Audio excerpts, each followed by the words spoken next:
Dr. Richard Ritchie is a left wing propagandist who admitted he was wrong, or thought he was wrong, when he had sort of jumped to conclusions on his take about the story. But now we have further context that has come out, and I'm wondering if the right wing media folks that went after him or otherwise had the wrong take on this, I wonder if they're going to also apologize as well. Let's see which side of partisan media has more integrity than the other. Here's the further context in the story. This is the teenager, their sister, giving their side of the story. Ciao. If you donated to this GoFundMe, after you watch this video, you might want to get a refund. So apparently, the so-called City Bike Karen has made $122,000 on GoFundMe.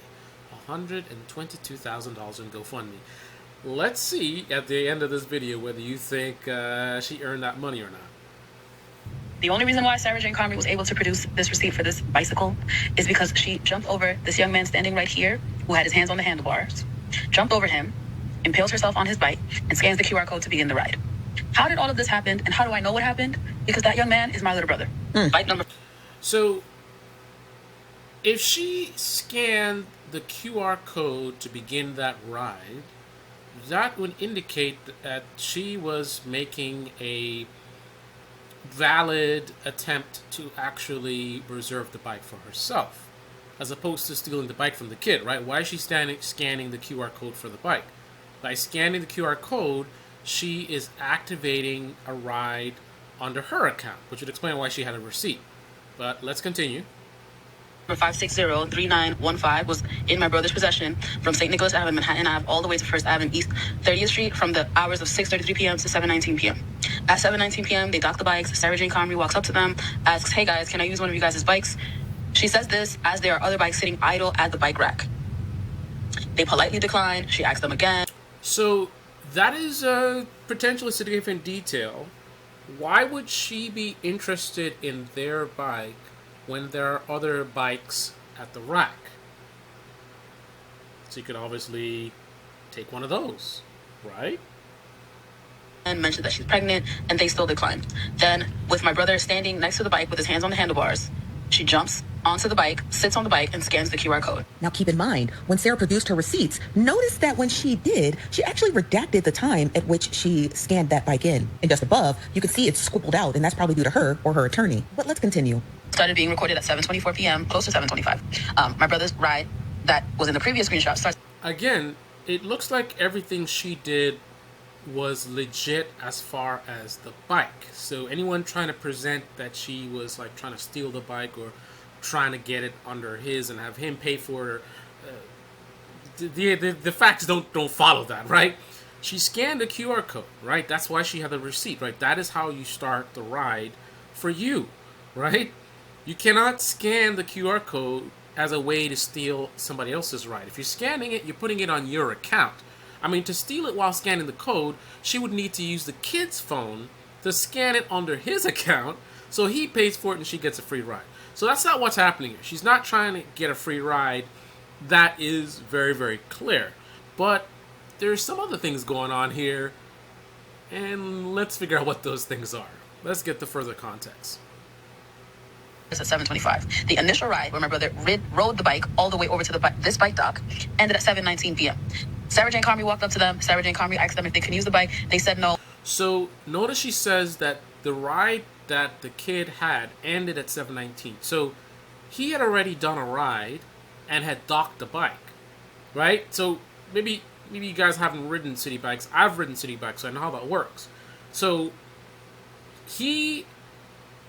it's kind of the equivalent, in a way, to an Uber ride. I'm just using Uber because more people have familiarity with an Uber. So imagine you've gotten in an Uber, they've taken you to your destination, and then they've ended the ride. That's the equivalent of the bike being docked, right? Once they end your ride, that's it. It's no longer your Uber, it's just an Uber car. Now, let's say the Uber car is a really, really nice one, and it's rare that you get really, really nice ones, and you would like to, like, maybe you just went someplace really quick and you didn't want to have the waiting time, and the guy's still there, and you want to, be back in that car, you can try to book it again, but you'd have to do a new reservation, right? If before you do that, somebody else walks up and requests a car and the driver accepts it, that's like her scanning the QR code, right? When the person requests a ride, right, and the driver accepts it, that again is equivalent of scanning the QR code. So now that person, it's now under their account, it's now their Uber, so now they can jump in the Uber and go to wherever they're going, right? But let's listen and get further context here. Sarah Jane Carmi sees that the bike is docked, gets up, scans the QR code, jumps onto the bike, starts screaming for help and fake crying so she can get an electric city bike. There were a number of bikes at the bike rack already there when she arrived. So I do have concerns about her, and I did comment about this before, the potential fake crying, and potentially taking advantage of racism, not being racist herself. Now, the folks, the MSNBC crowd, would automatically jump to her being racist. But she doesn't have to be racist to do what she might have done, and I suspect she might have done. It's my personal opinion. So basically, what she might have done, what it looks like potentially she did, is she took advantage of racism. Not that she was racist herself, right? But she might have taken advantage of racism. How does she do that? If she knows that people are going to automatically take her side because of her skin color, also her gender, and she uses that to her advantage, right? So not that she thinks black people are lesser than, or she has an issue with black people. It would just be that she has no problem potentially exploiting racism, exploiting the racism of others, exploiting the fact that other people would look at this kid to be less than and assume he's just some thug kid and taking advantage of this poor white lady, right?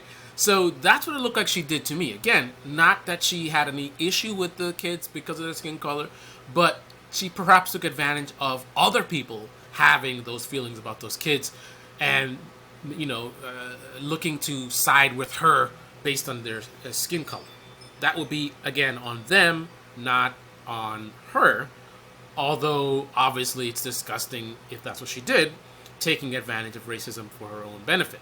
But, again, let's look into the details of the story further and find out what really happened and understand what really occurred. She still proceeded to try to take the bike from my brother. Help. She tried to get help for the city bike. The city bike is in my brother's possession on his account, 7:25 p.m. Docks it at 7:19 p.m., picks it back up 7:25 p.m. While she's screaming for help, trying to make it seem like these boys stole this bike from her, the bike is on my brother's account. It is not defamation of character if the way that you behave reflected your character. Now listen. She said it was on her brother's account, but if she scanned it with a QR code, it would be under her account, and her providing the receipt confirms that, unless the receipt is suggested to be doctored, right? And I don't think that's the case, so I'm not sure about that comment. I know a good scam when I see one, baby. But baby, this scam takes the cake. But not only were there other bikes available, she deliberately tried to take it from some kid. So there was no evidence presented here that is supportive of an accusation of a scam. What would the scam be? Legitimately reserving a bike, right? And I would say legitimately, I mean from a monetary standpoint, from a city bike system standpoint, her reservation was legitimate, right? She did it under her account. She therefore paid for it. So I don't know what the scam would be. Scam indicates some kind of deceptive scheme where you're trying to make money or get some kind of gain, and there is no evidence. There has been no evidence, zero evidence at all presented where any of this has occurred. Now, her conduct and how she got the bike, obviously, there's some serious question marks about that part. But that amounts to being rude. Some people want to suggest that she's racist. I haven't seen evidence of that. but that would be a potential thing of what's happening. So it's really, this really sounds like a situation of decorum, right? Lack of respect, being rude, pushing somebody aside. But again, there's not even a hint of scam. So the fact that she uses the word scam without even a hint of anything that indicates scam. I mean, unless she doesn't know how the bike works. Because again, she scanned the bike, right? So she's putting on her account. I mean, that's equivalent. Let's go back to the Uber example. You get out of the Uber at your destination and you're hoping to get back in that same car, but somebody else makes a reservation. The driver accepts it, right? So that's the QR code scan. And then as they're stepping in the car, you try to jump in front of them and block them and say, no, no, no, this is my car. You know, I want this car. No. This is going to be an absolute 100% transparent rendition of what these... But of course, Dr. Rashad Ritchie is not going to see those particular points, that particular side of the story. He is sort of ideologically captured. Also, probably a little bit emotional because he thought he was wrong and he had to do an apology. He probably felt bad about it, which is partially why he did the apology. I mean, all of it, other part of it could be also liability. So the idea of clearing his name and like, oh, I was actually right, he might get ahead of himself. But even without that, just he's very partisan, and which is why he jumped to conclusions in the first place. So he's already got a bias against this woman. So he's not really looking to vindicate her or look for any truth in what she said, right? He's only focusing on the kid's side. Anything that vindicates them, he's focused on. So that bias is possibly going to lead to some major blind spots, right? I am not smarter than, I don't know what his intelligence level is. I'm not necessarily smarter than this guy, but I am much less ideologically captured than him. So therefore, I can see the details more clearly, right? And that's not an intellectual thing. That's just a lack of blinders, right? I'm not rooting for the kids or rooting for her, or I have a bias against the kids or a bias against her.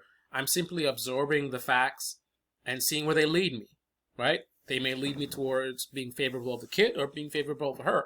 And it really doesn't matter to me, right? I don't know these people. I got nothing to do with this, right? I just want to know the truth and share that with my audience, right? So that's going to be one of the big differences between my analysis and his analysis.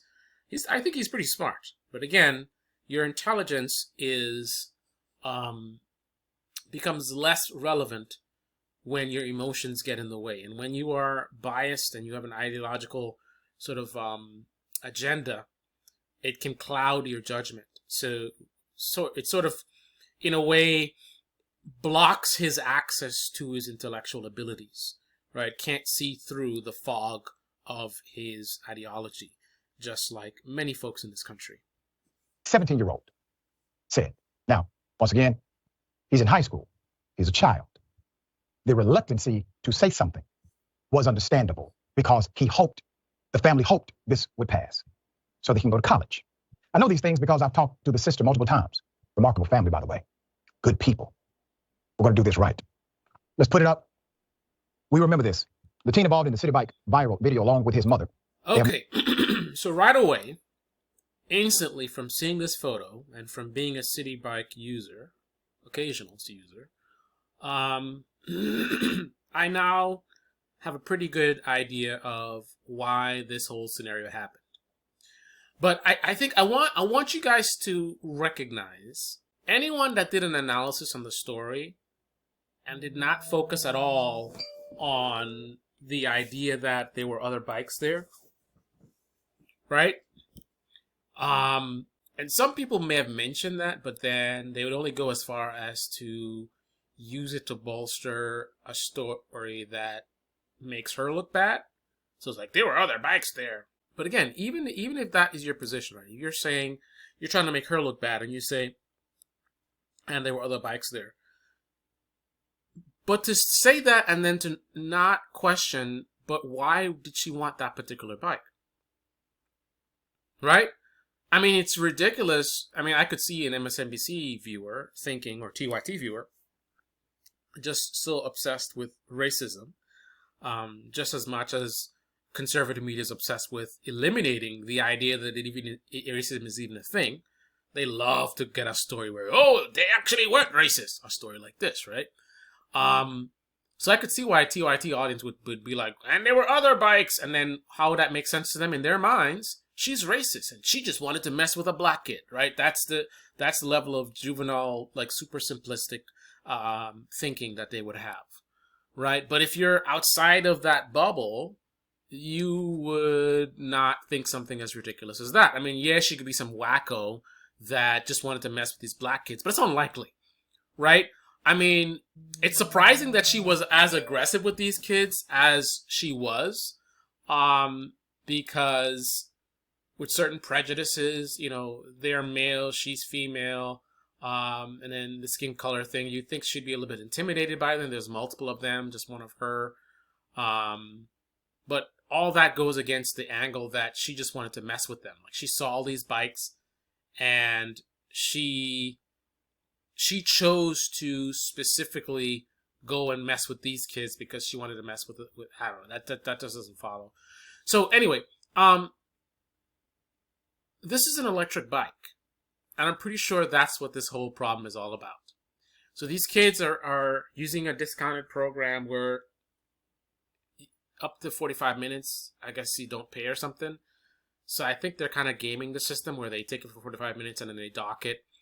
So what they would have been doing, if that's the case, is they would have been hovering around the bike because they don't want somebody else to take it, right? The electric city bikes are like gold.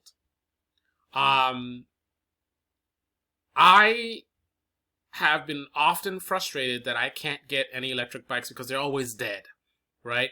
Because I would ride the city bikes to get to work. I don't want to get to work all sweaty.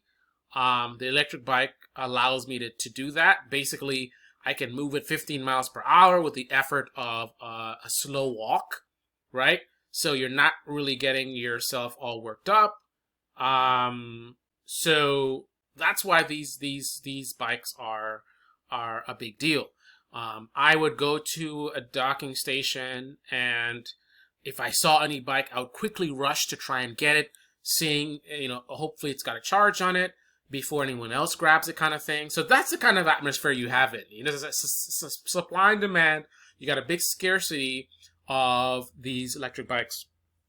So that would explain why she wants the bike so much.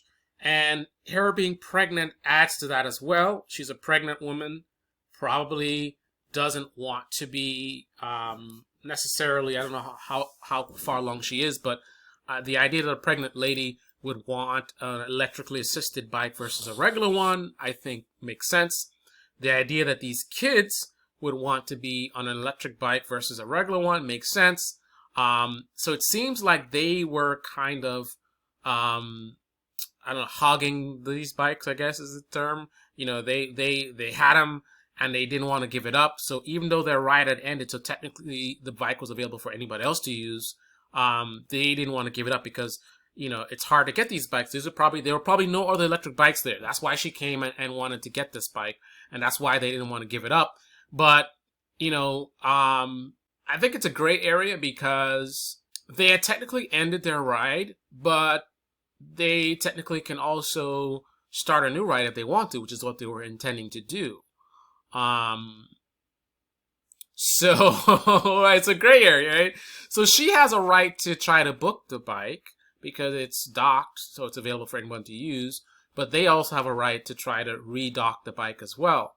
Now, is there a policy thing that City Bike has that doesn't allow them to do what they're doing, which is kind of like hanging onto a bike beyond your ride type of thing, where, you know, you dock it and then you're, you know, not allowing anyone else to use it.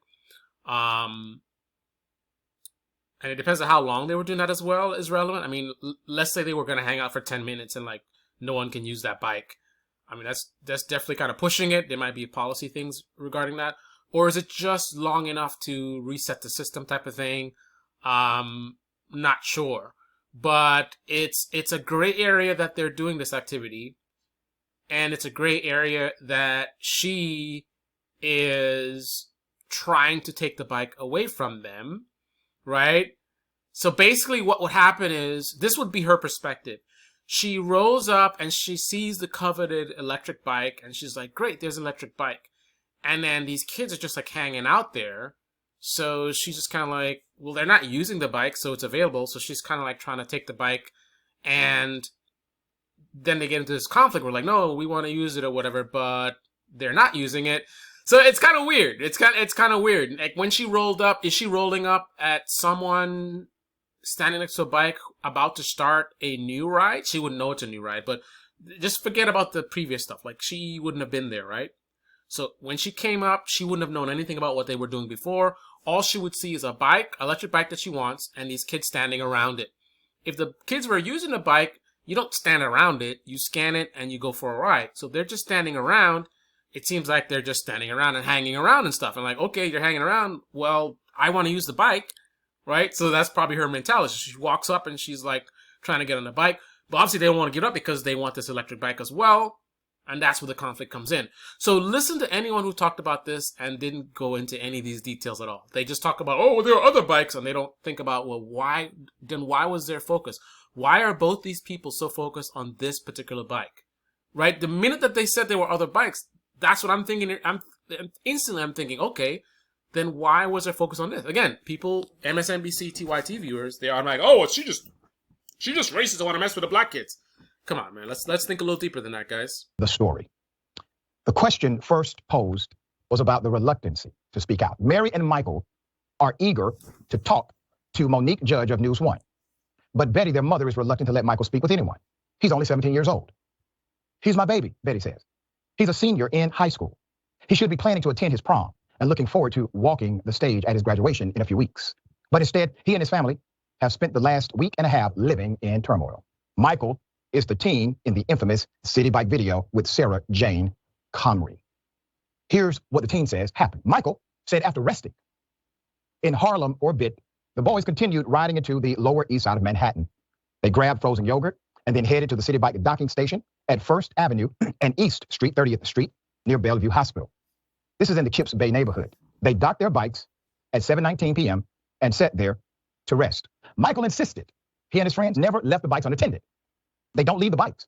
Michael said all four of his friends also have the same City Bike reduced fare membership. So they docked the bikes to stop the timers from going over 45 minutes. Four of the boys were sitting on their bikes as they rested, but Michael was standing next to his bike with hands on the handlebars. Let me explain what's happening here. So again, you see the perspective, right? A bunch of kids sort of loitering around these bikes, right? They're not riding the bikes, but they're just like hanging around. Think about your perspective. So you roll up to this area and you want to use one of these bikes. You got these kids that are just kind of like hanging out there. Think about what you would think and how you would feel in that scenario, and perhaps consider that's how she felt. And he needed his bike to get home. Also, there were other bikes around, as the sister mentioned in the initial video. If that was his only mode of transportation to get home, then why did they say that there were other bikes there? If there were other bikes there, that was not his only mode of transportation to get home. He could have taken one of the other bikes, right? His bike. According to Michael, the bike he docked was a newer version bike and easier to ride. Can I please have this bike? Michael said he declined. Boom! A newer version bike. So Dr. Rashard Ritchie did not dig in enough to know what that means exactly. Because just saying it's a newer version bike and easy to ride, again, misses the core context that I mentioned before. It was an electric bike, right? The other bikes were regular bikes, right? So this is a bike you can move faster and easier on. So in essence, compared to the other bikes, this would kind of be like a luxury, right? Higher end bicycle. But the key component being that it's an electric bike. And that's why everyone's fighting over it. And Connery then said to him, I'm pregnant. Can you help a pregnant woman out? Michael said he then told her, I'm sorry, ma'am. I've ridden this bike all the way from the Bronx, and I need this bike to get back home. Michael says that is when Sarah Jane Connery moved closer to him and his bike, leaned over him, and scanned the QR code with her phone, even as he had his hands on the handlebars. That is called possession. He has control of the bike. The bike is in his possession. She then pushed her way, according to Michael, onto the bike and attempted to remove it from the docking station. And so I think technically what he's saying is correct. Again, this is a gray area. Even though he had ended his ride, he was not on a current ride, so he did not have sort of authority with the bike in terms of like he had a reservation. He can make another reservation at any point in time. I mean, before you make a reservation on a bike, the first step is to get next to the bike, to touch the bike, right? You grab it, you're going to scan the code and pull it out. So imagine someone's about to book a bike and then you just come up and like take it from them, right? That's kind of the gray area. But the other side of the gray area is the fact that that's not the scenario. He was basically, I don't know if hogging the bike is the word I want to use, but basically he had, for lack of a better word, captured the bike. He was holding the bike from being used by anyone else. Imagine that you're in a supermarket and there's only one shopping cart left and you're just standing there next to the shopping cart and you've got your hands on it. Now, technically, because you have your hands on it, like he said, you have possession. So the idea of me just coming up and taking it from you is kind of inappropriate. But on the other side, you're kind of being inappropriate in another way yourself, by, holding onto this cart and not using it. So, other customers can't use it. You're not using it. You just have this cart being held hostage by you, kind of thing. So that's kind of what the kid was doing. And I guess the woman, I can't say what she would have thought that they were doing. I could see from her perspective, she might just think that they're just being jerks. Because if they're just hanging out there and they're not riding the bikes, the bike is fully docked. Like, that just seems like kids being kids. And then when she comes up and she wants to use it and they're like, no, you can't use it. That just seems like, from her perspective, probably think they're just being jerks. And then she decides that she's going to, break out of this gray area and be a little bit rough in terms of like, I'm not going to take this. They're holding up this bike. I want to use it. They're not using it. This is stupid. I'm just going to scan it and take it. These are just little kids. I'm not going to let these little kids intimidate me and not allow me to go for my ride. So, yeah. And that is when the boys began recording. Now put up the picture again of Miss Connery, the three, okay? According to the young men, they started recording because they were afraid. Things were getting really, really tense. It was escalating. She's yelling for help as if they're robbing her. None of that was happening. None of that was true. Very dangerous situation, obviously. She is putting them in by yelling help in a city like this. So her yelling help and all this kind of stuff, again, does lean towards my suspicion of her taking advantage of potential racism or other prejudices. Because remember, now that we know the details, now we know what's really going on. She just wants to ride this electric bike, as do they, right? That's what this is all about. This is probably the only electric bike there, and that's what the issue is. Is that a situation that's worthy of calling for help? Like, were they trying to steal something from her or trying to injure her? Like, why would you be yelling help? I mean, I can understand you're a pregnant lady and you want to ride the electric bike versus the manual one, but why wouldn't you just...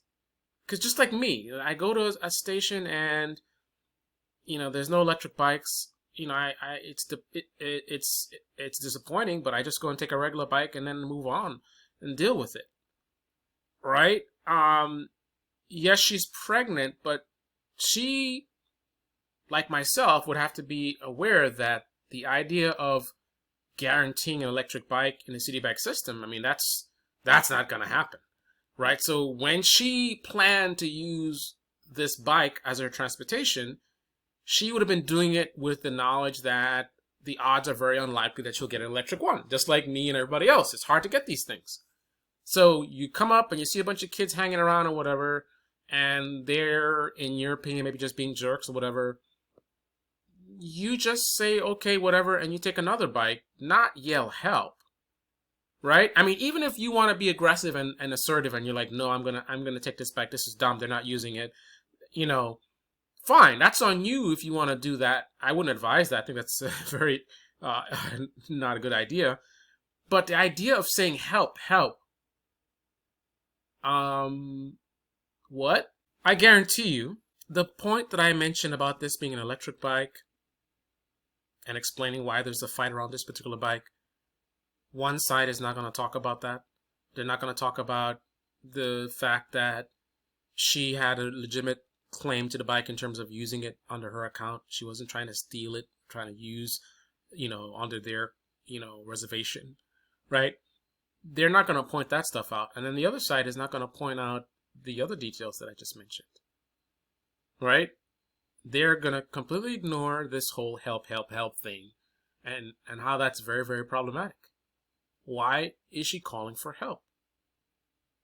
You're calling for help because you're unable to get the particular bike that you want to get? Really? When there's other bikes? Really? She did move closer to him. He was already there. He's established his location. The rest of the interaction plays out on video. Sarah Jane Comrie, dressed in scrubs, bearing the NYC Health Plus Hospital. So, you need an Uber to get home. You see this brand new Lexus sitting in front of the building with an Uber logo, and somehow you know it's available. Let's assume you know it's available, right? You try to walk up to it and try to book it, but then there's a guy who blocks your path and is like, no, I'm taking this car, right? Do you walk away and try to get another car, or do you argue with this person and then cry, help? You decide. Along with a brown paper bag she was holding and began screaming for help. The boys can be heard repeatedly telling her it's not her bike. During the filmed part of the interaction, Michael was able to successfully push the bike back into the dock. He said he then entered the bike's number into his phone to put the reservation back on his account.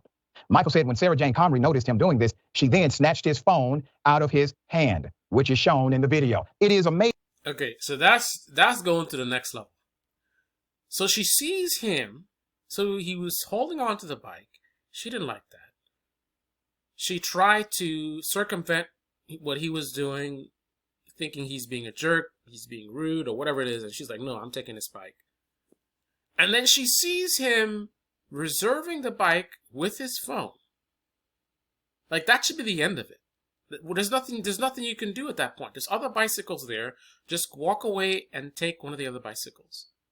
Right? Because now they've reserved it on their... What are you going to do? Are you going to go ride the bike under their account and have them pay for it? Right? We understand what happened in the beginning. Right? You wanted to get the electric bike. These kids were just hanging around and you're like, hey, move away. I want to use the bike, whatever. And then they whatever. But once you see them scanning it, it's over. It's done. There's nothing for you to do because it's under their account. I mean, I suppose she could really be gangster and legit at the same time by redocking the bike, which ends their reservation, and then docking it under her account. But that's like, really? Is that what we're doing? Like, what was she thinking to do? Right? Of course, if you're in the right-wing media, you're going to look for any excuse to justify her. So you're going to say, oh, hormones. Wow. You certainly don't, come up with excuses like that when, the narrative goes against what you're trying to push, right? Right. Because believe me, we can see one thing and have many different opinions. Opinions are great. Free speech. But it's interesting that nobody contextualized the reality that she is, one, engaged in this action with a child. He's a minor. Number two, trying to take someone's phone out of their hand is a crime. Trying to physically... He's bringing up some good points. I got to give it to him. Propagandist that he is, he's bringing up some good points. These are children, right? Think about that as you're a parent. Imagine if these are your children. You have an adult woman who has no authority over your kids. She's not a teacher, right? She's another guardian. She's just a random stranger, an adult, who is trying to manhandle your kids and take a bike that they have. Like, we can get into, oh, they were hogging their bikes or whatever, but they're children, right? It's not appropriate for an adult woman to be trying to fight with these kids to get this bike away from them, right? If she wants to complain that they're abusing the system or whatever, I don't know how she does that because she doesn't have her identity. I guess she can just notify City Bike and let them know the dock number and the time, and they can figure out who they are. Like, that is the responsible thing. Like, if you have an issue with what these kids are doing, that is what you do, right? You do not clash with a child in this way, right? I mean, it's one thing to verbally like, hey kids, this bike is able for everybody to use, blah blah blah blah, but to actually physically grabbing their phone and I'm taking this bike with somebody else's child. I mean, really? I don't think so. Anyway, that's all I gotta say. This video has been longer than I wanted it to be. This is Debate Me channel. Debate me in the comment section below. Click on the like button, subscribe, smash that bell. Be well. I wonder what is going to be the approach from right-wing media now that we have this additional context. Are they going to double down? Or are they going to admit that they made some assumptions that might be incorrect? Right? They made it look like she's just an innocent woman. She's just an innocent woman. I don't think anybody's innocent in this scenario. I think these kids were wrong. And I think she was wrong, but she's more wrong. She's automatically more wrong as the adult. And then also by her actions. The aggressive taking of the, grabbing the phone and all this kind of stuff. And then calling for help. Knowing the history of what's happened in this country. I mean, are we going to pretend as if there isn't, an understanding that people walk up and see a woman like this with her skin color and look at their skin color, who most people are going to side with automatically? Come on. Come on. These guys may do a lot of race baiting, right? They make a lot of money from talking about race. But there are some serious issues going on. There's some truth to it. They stretch it. They stretch that truth for whatever reason that they do it. But let's not pretend as if we don't know how this would look to bystanders. Even people with the kid's skin color might look up and assume, oh, what are these kids doing to that poor white lady? Come on, guys. Really? And we know how some of these situations have ended up, right? For kids like this.